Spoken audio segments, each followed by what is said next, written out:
So the time schedule looks like this.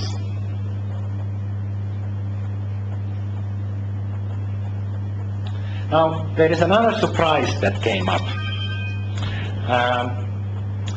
First of all, it was very obvious a couple of days ago that our friends in the local companies are not really getting this presentation. That's why we are video filming now today, so we can send it to them. Another surprise that came this morning was that 30 persons of our leaders in the company don't have access to emails or computers. Now, that's a little bit scary, isn't it? So we are trying to fix that, and I guess you guys are maybe part of those. So what we will do is that a new email address is being created for you, and we will put 5 computers around the compound where you can go and do your stuff. I want to get back to a few other issues. Now, Hay Group is a big consultant. They have made a massive research where the result you see here. What they say is that getting maximum or optimum performance from your employees requires 6 conditions to be met. If you have these in place, you can get optimal performance from your employees. And that's your job, by the way. Your job as leaders is to get out the most of your people. Now, I'm a European, and maybe a little bit stupid, because in Europe, this one, the salary, always in service, it comes on 3rd or 4th or 5th place. We don't really want salaries, right? We want other stuff. Now, in this region, I've been here for 6 years soon. I understand that salary is number 1. No doubt about it. Salary is number 1. No problems. But you need to understand as a leader, even in this region, it's not the only one. It's not the only one. Now, how much can you affect the salary as a leader? How much? When I'm done with the systems, nothing. Right? So, but all the other ones you can affect. You need to realize salary is top priority, no doubt, but all the other ones is the things that you can do something about. You can't do anything about the salary, but all the other ones you can do, and that's your job. Your job as a leader is to make sure that you create the environment so that your people are performing to their top. That's your job. If you can handle it, we put somebody else in your place. Now, as HR, it's my job to increase your capability by training you doing it.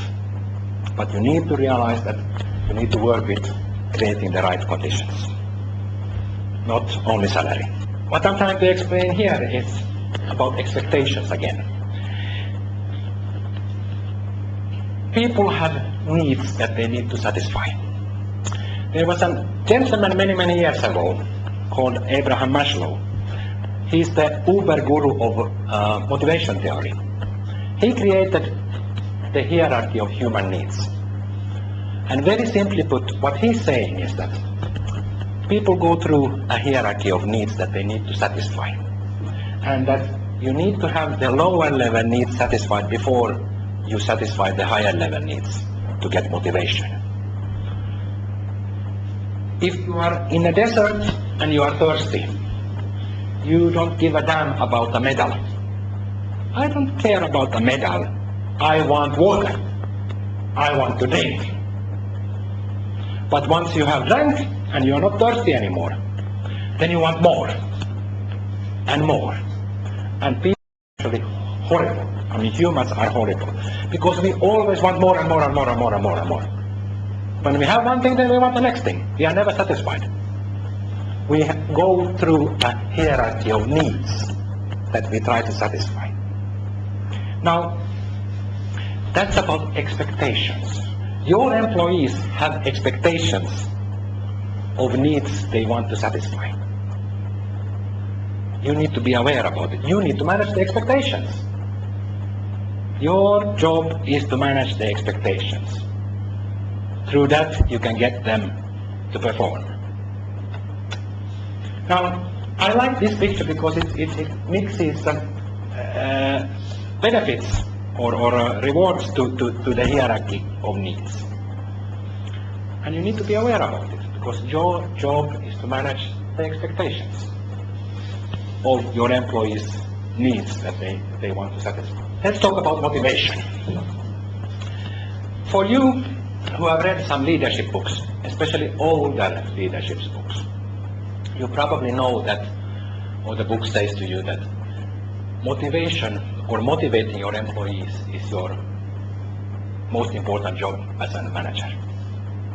I don't agree. I don't agree. Why is that? Because I don't think you can motivate the employees. I don't think you can motivate. I can't force you to be motivated. Motivation is something that comes from inside. And you can't really make somebody motivated.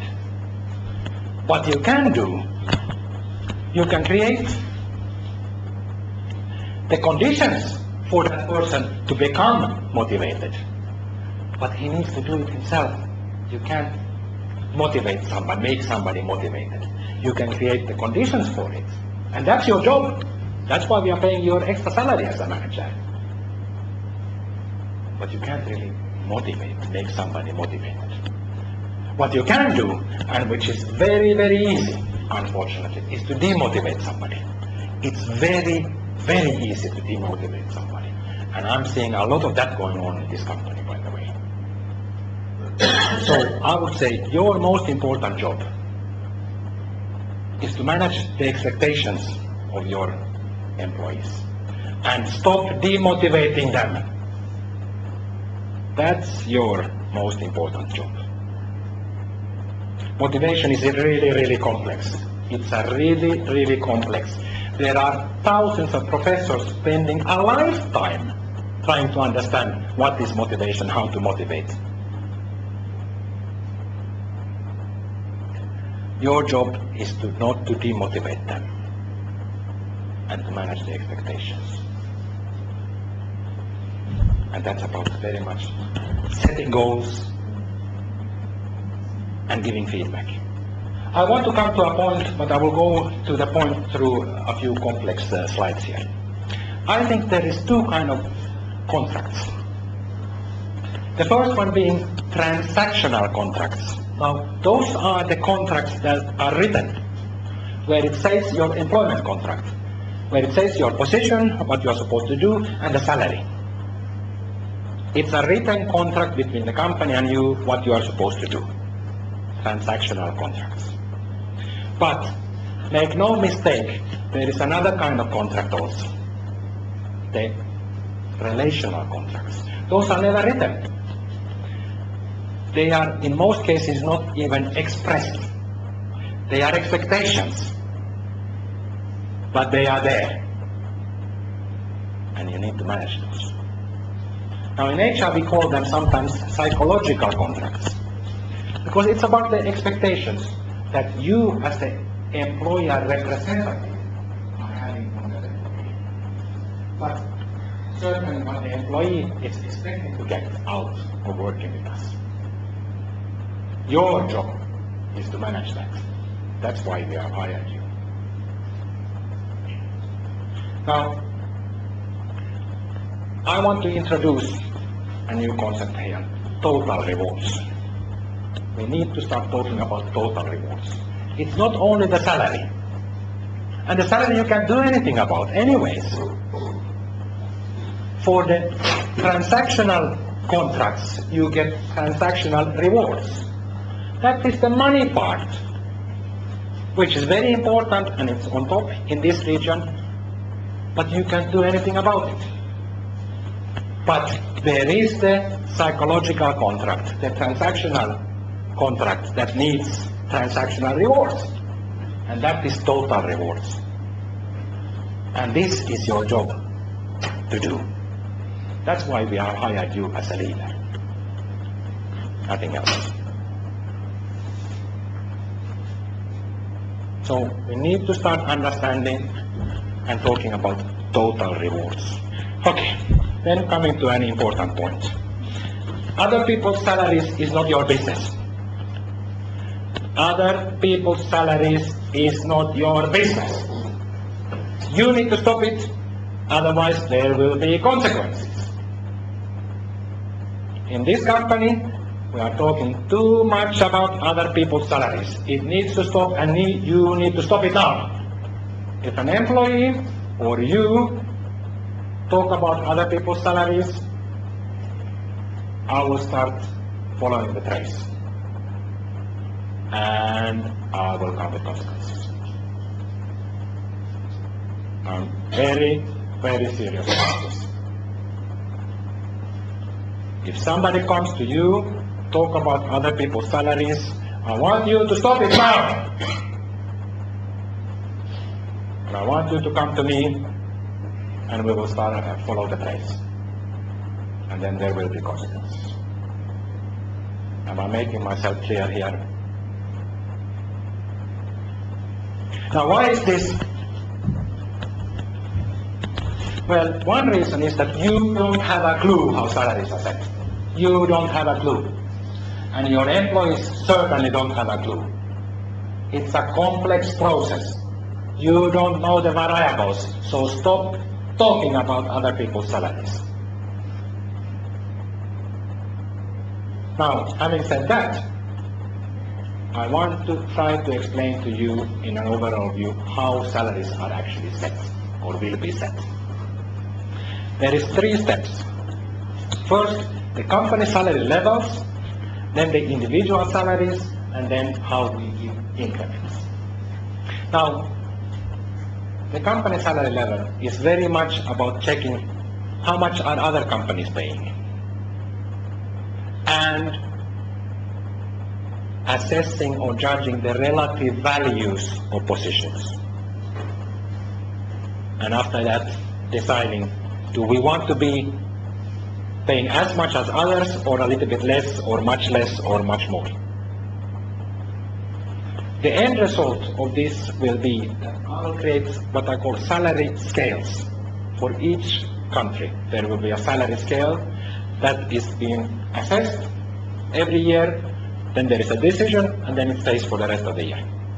A salary scale where there is a salary band with minimum, mid, and max points for each of the grades to guarantee the equity and the fairness. I will talk about that a little bit later on. That's how we set the salary, company salary levels, the salary scale. Now, individual, how do we set individual salaries? That we do by introducing the grading system. I will explain it to you a little bit about that. It's 3 criteria, well-defined, written, transparent criteria that we will use. The higher accountability a position or a job has, the higher salary. The higher complexity of problem solving, the higher salary or grade and salary. And the higher know-how this position requires, the higher grade and thereby salary.